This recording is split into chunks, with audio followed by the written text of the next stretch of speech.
personalities they have. Best thing about them is they love football, they love the game, they're excited, they want to be at Nebraska. I would walk out almost every house and say, you know, we got a chance to win a lot of games with kids like this coming to the program. Did you see this finishing kick coming, or was it anxious a week or two ago? It was anxious. It just kind of fell this year that a lot of the kids that we really were invested in and wanted in our program were making late decisions.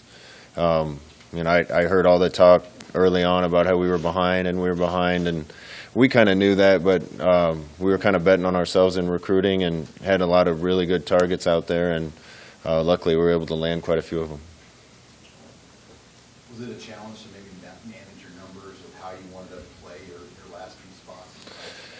Yeah, we were making decisions on that clear up to last night and even this morning, trying to decide how many NLIs to send out, where to send them, trying to decide which kids were in and which were out, and how many spots we might want to hold over to the late signing period and beyond. So we're making those decisions right up until really this morning, and there was a lot of balls in the air, but I'm really happy with our recruiting staff and our coaching staff with how they came through in the end. Can you specifically get into Travis Fisher and the job he did specifically in Florida? Yeah, T-Fish, I got to tell you, every year there's a superstar on our staff in recruiting. This year, he's one of the top guys. He has a lot of relationships down in Florida from his time there, both in North Florida where he grew up and down south where he's recruited for a long time.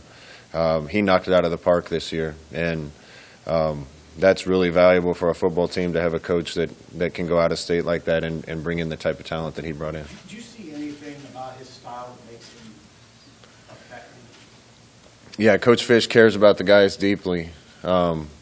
You know, he doesn't just stop into high schools and tell kids that we want them at Nebraska. I think the relationships that he builds are strong, and it takes a lot of that to pull kids out of a state like Florida to come to Lincoln, Nebraska, and he's the type of guy that people want to play for.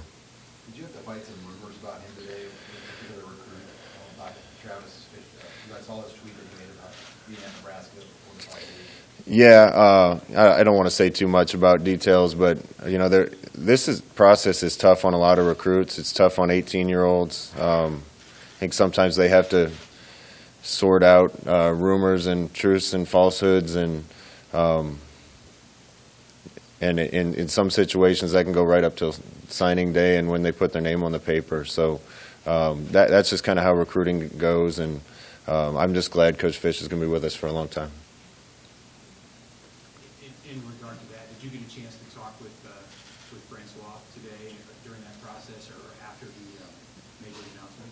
Yeah, I actually talked to Jaden when he was off stage, and then texted with him a bunch after he came back out, and he's fired up. He'll be on campus really soon as one of the early enrollees, and expect him to come in hungry and hopefully contribute right away. Were there nervous moments there? I mean, for you, as you saw all that unfold in that gym, did you get nervous?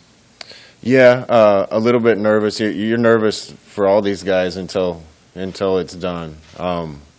You know, you kind of feel like a shepherd. You're trying to keep the flock together and keep anybody from coming in and stealing one. And the thing we always have going for us, and we will, is we tell the truth in recruiting, and we're honest and genuine in recruiting. So if there's a situation where there's a rumor about something like there was a rumor about today, we're going to tell the truth, and we did tell the truth, and usually that wins out. You signed 4 junior college players, I guess you could add more. When you sign a junior college player, what are you hoping from that to happen quickly, and what do you think about the guys in the parties? Well, you know, we're going to get to a point in this program where we're not probably going to look to sign very many. I think we'll look to sign a junior college player if they're a great player, and if we have a need at the position. We kind of felt like we needed a little immediate help at certain spots, receiver being one, and maybe pass rusher. So we went out and got some guys.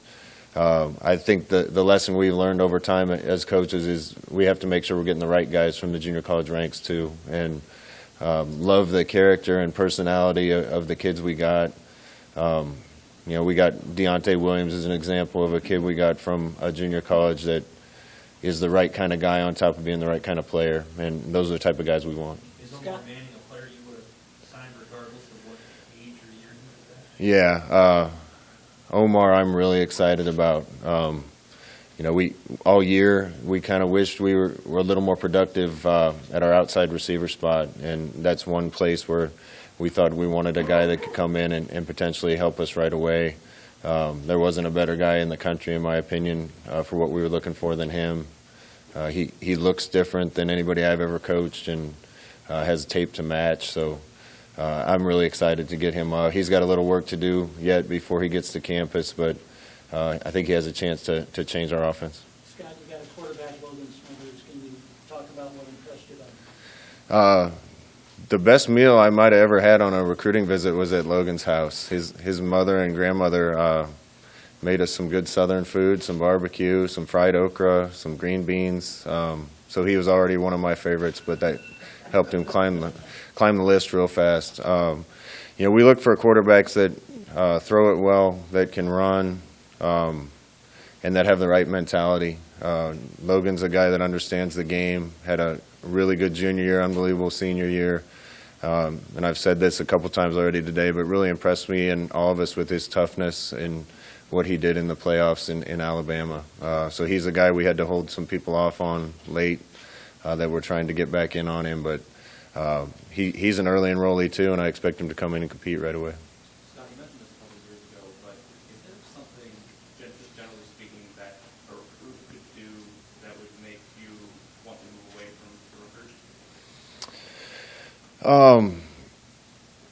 Yeah, there are things that would make us shy away from recruits anytime we found out about them, absolutely. And most of those things have to do with character most of the time. But, you know, when you have spots available right up to the end, you're trying to make decisions on who the best player is and also, you know, which player would help the team the most based on what we already have. So there's decisions to be made all through the recruiting process, and sometimes they go right up to the end.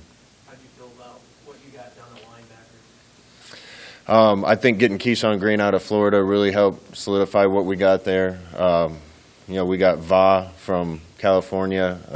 Thought we needed to add a little depth to the inside linebacker room. He's really a run and hit guy that we're excited about. I have no doubt he's going to help our football team. Keyshawn is an unusual athlete. When you watch his tape, just his ability to close to the football and make plays is pretty special. That was a tough get, and he came up to Lincoln last weekend and fell in love with it and is anxious to get back. Outside linebacker is definitely a position that we wanted to address. Kind of started this whole thing off with Blaze Gunnarsson from Iowa, and huge compliment, but if I have a son, I do have a son. So someday I hope he's as big as Blaze, but I also hope he's that good a kid. So we're excited about him. Nico Cooper's just a specimen of an outside linebacker that we think could play in a lot of different places for us and help out with pass rush. And then Jamari Butler's another kid that we got late from Alabama. Another kid that when you walk in with the room with him, you can see the potential there. And his tape's really good too, and he shows a lot of ability to get after the quarterback. So we felt like we needed to improve ourselves in that area and really like who we got. You guys have really remade the wide receiver room over the last couple of years. What do you think is a fair expectation for that group for this next year? What do you want to see them accomplish? That's one position, I think, wide receiver, where we need to improve. Obviously, we have a couple really good pieces. JD's been a phenomenal player around here for a long time, and we're lucky to have him back another season. I'm excited to coach a guy that could be the all-time leading receiver in Nebraska history and have a piece of that as his coach. Really impressed with his toughness and what he's done for his entire career at Nebraska. Obviously, Wandale, everybody saw what he can do this year. Was ashamed to have him a little hurt at the end of the year, but we're excited about what he can bring next year. I think we got a lot of young receivers in the program already that we're excited to work with in spring. When you look at that position, and just being honest, when we came in as coaching staff, we really only had 4 wide receivers on scholarship. We usually carry 10 or 11. So that was the position just by numbers that we kind of had to rebuild. And feel good about this class and where it's going to take us. We talked about Omar. Marcus Fleming's another kid from Florida that Fish did an unbelievable job recruiting. He can really go. Played on one of the best teams in Florida this year and was one of their stars. They won a state championship. Gosh, you talk about a kid that just oozes his love for football. He just loves being out there, and I think if you asked him to play on a parking lot cement track, he'd go out and play football. And I think he's got a chance to help us and help us quick. We landed a bunch of guys at a bunch of different positions. I think Will Nixon's a kid from Texas. I love coaches' kids, and his dad is a coach at Baylor. Baylor did an unbelievable job this year. Jeff is his dad. I think he's already starting to learn our offense because of what Jeff knows about it. I think he's a guy that could play multiple spots for us, inside receiver, outside receiver, running back, a bunch of different places, and I think he's going to pick it up really fast. So we're excited about him. And then getting Alante Brown late was big for us too. Kind of the same type of guy. I think he can carry the ball for us. I think he can play inside. I think he can play outside. Changes direction really well. Has really good hands. It's also physical, and I think we did a lot to upgrade that position. Does the fact that Smothers walks into kind of a relatively loaded quarterback situation tell you, does that suggest anything about him? Yeah, I think it suggests that he's willing to compete. I want guys that want to compete, and when you talk about the best programs in the country, usually they're already loaded with people at position, and kids that have the right frame of mind want to come in and win the job anyway. And we hit it off with Logan right away. Mario and him have an unbelievable relationship. He's the type of kid I want on our team and the type of kid I want to coach. And we're going to get started with him right away in January. Hey, Scott, you mentioned toughness for a lot of these guys and love of the game and being winners. Were those three of the most important characteristics other than obviously talent? Yeah, you can evaluate kids from afar, watching highlight tapes and watching game tape, and I think we got people on our staff that are really good at evaluating the talent. What's harder is to go into the high school and see which kids are the type of kids that are going to fight through anything, and that'll play football anytime, anywhere, and just love the game and love to compete. And we need more of those guys. I think we landed a bunch of them in this class. I want guys that want to be around the team all the time, that want to be around the game all the time, and that are going to fight for what they want no matter what. And that really comes down to toughness and love for football. Scott, what did you think of your walk-on class? How many, you got 19, what do you think of this guy? The walk-on class helped us a lot this year. I think in starting next year, it's just going to get to a point where it's helping us more and more. I think that level of support from the walk-on program and contribution from the walk-on program is going to increase every year. It's kind of highlighted, I think, by Isaac Gifford from right here in town. Gosh, we're so excited to have him on the team. Just as excited as we are for anybody else we got today. And he's going to be an early enrollee too, so he's going to make us better right away.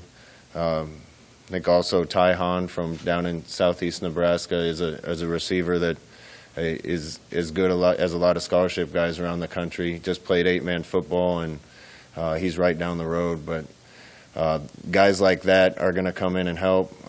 Really like this walk-on class. I mentioned 2 guys, but there's a lot of guys from around the state and around the area that are coming here as walk-ons, and I think this might be as good a class as we've had since we've been here. Scott, are you still waiting on any letters in the 72-hour early grades or something? Yeah, I think there's still 1, maybe 2 that one we're waiting on for sure, and maybe 1 more that we would accept if it comes.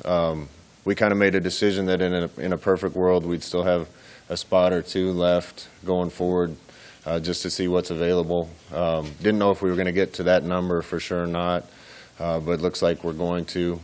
So there's still some targets out there for us, and we'll see where those land. Scott, you know how competitive the recruiting is in the state of Florida.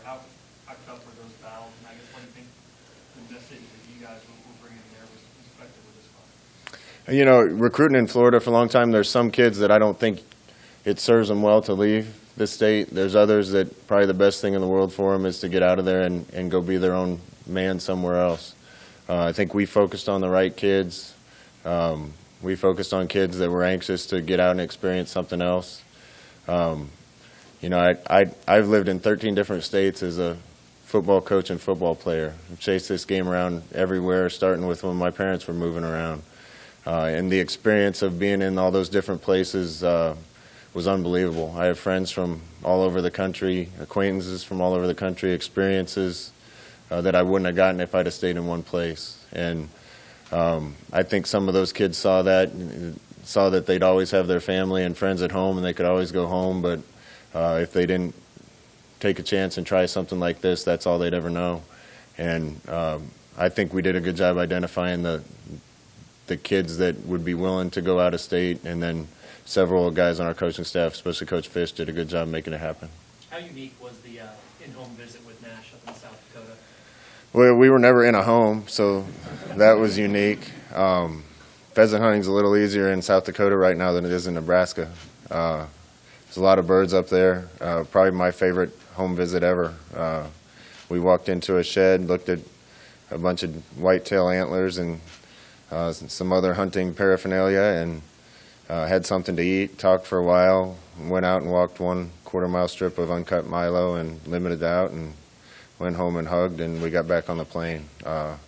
So that was unique, and Nash is a unique guy, and we're thrilled to have him on our football team. What does it mean relatively early on in this class to get a Cornerstone type player like Trey Fulker? Well, we fought hard for Turner. We had to start fighting early on for him. I have to give a little bit of credit to his high school basketball coach that's a huge Nebraska fan and helped us along the way. But Turner hit it off with us. Turner hit it off with Coach Austin. We're just up the road from where he lives, and he's as good offensive lineman as I saw on tape in the entire country. And we knew we weren't going to have very many spots for O-linemen. Ended up getting 2, both from the state of Kansas, that we feel great about. And Turner really was the cornerstone for this whole recruiting class. What do you like about the 2 running backs that you signed in this class? First thing I like about them is when I'm on the phone or FaceTime with them, they just always got a smile on their face. They make me happy. So they're the type of kids that I want to be around. Marvin Scott, I think, is as physically developed of kid as we have in this class. I mean, from a physical standpoint, I think he's ready to come in and play college football immediately. Really strong, really well built, in good shape. I think he's going to be prepared to come and compete and contribute right away. Savion, same type of kid, always has a smile on his face. I just love talking to him.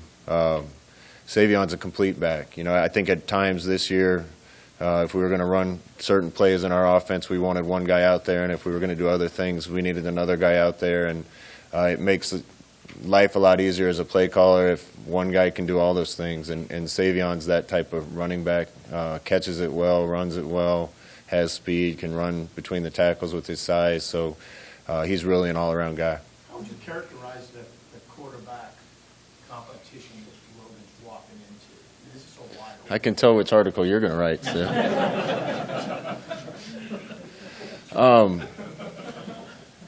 it wide open? We felt like there's quite a few positions that we needed to upgrade, improve, and fix when we walked into North Stadium. Quarterback's one that we've gotten right, and we've gotten it right pretty fast. We did a good job getting Adrian here. I think people can see the type of talent Adrian has and all the plays that he's made wearing a Nebraska uniform. Noah Vedra, when he got his shot, was lights out, and as good a kid as there is on our football team. The whole state's excited about Luke, and we are too.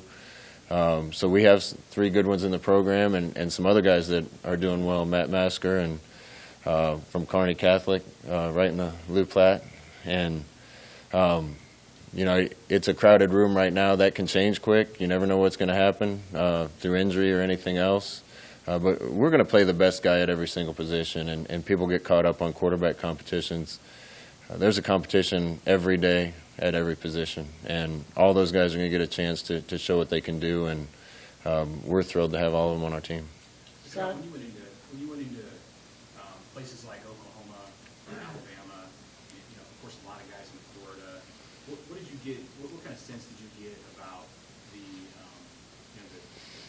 feelings about Nebraska football in those places that are somewhat hotbeds for college football today?